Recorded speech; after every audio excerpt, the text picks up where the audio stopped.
What if I told you that everything you've been taught about success is a lie? That the habits of the wealthy aren't just hard work or luck, but a precise, repeatable code.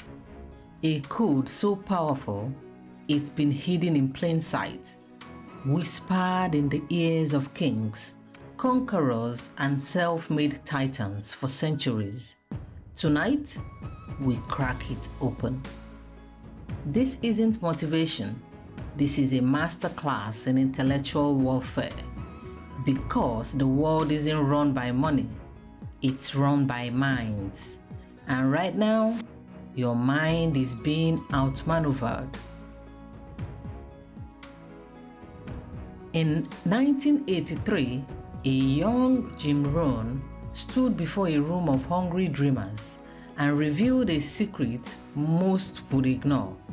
He said, "Wealth isn't stolen, it's attracted, not by chance, but by design." And then he gave them the blueprint. But here's what history won't tell you. 99% of that room failed, not because the system was flawed, but because they refused to see the truth. The truth? Broke people don't hate money. They hate what money demands. It demands you shed the skin of who you are to become who you must be.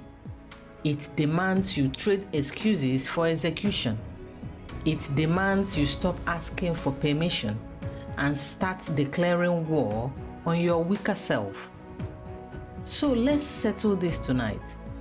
No more myths, no more get-rich-quick nonsense. Just the three stolen habits that separate the builders from the beggars. Habit 1. The cold clock principle. Elon Musk didn't build SpaceX by following his passion. He built it by mastering the cold clock principle, the ruthless discipline of doing what you say you do when you say you do it, no matter how you feel, no matter how tired, no matter how impossible. History's greatest didn't wait for motivation. They married discipline. They knew motivation is a fickle lover, but discipline is a loyal soldier. And right now, your enemy isn't your bank account. It's the snooze button, the distractions, the "I'll start tomorrow" lies you've been whispering to yourself for years. Here's how you break the cycle. Every morning, before your feet touch the ground, you ask one question. What's the one thing that if I did it now would change everything? And then you do it. No negotiation, no retreat. Habit 2. The invisible economy. Warren Buffett spends 80% of his day reading. Not scrolling, not reacting, reading. Why? Because he's trading in the invisible economy, where knowledge compounds faster than cash, where most see books, winners see weapons. The average person consumes 34 gigabytes of nonsense a day. The 0.1%, they invest that time in the only currency that never depreciates, applied knowledge. They know you don't get paid for what you know, you get paid for what you do with what you know. So let me ask you, when was the last time you sat in silence with a book that scared you, a concept that stretched you, a skill that forced you to rebuild from zero?